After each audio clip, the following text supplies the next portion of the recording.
Hello everyone, in this video I'm going to show you how to fix Binance taking a lot of storage on phone. So for you to be able to do that, you have to open the Binance app on your phone. Once you open it, you should have something like this on your main screen.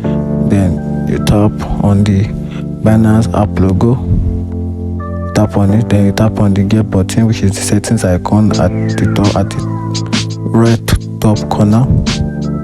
Then you're going to scroll down and look for caches. So currently the amount of storage being taken by Binance on my phone currently right now is just 5 MB, but on other people's Binance it might be more than that, sometimes 2 gigs, 2.5 or 3 gig.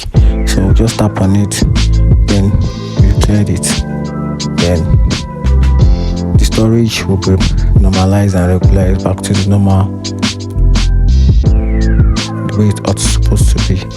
And that's it. If you find this video helpful, like and follow for more. Thank you.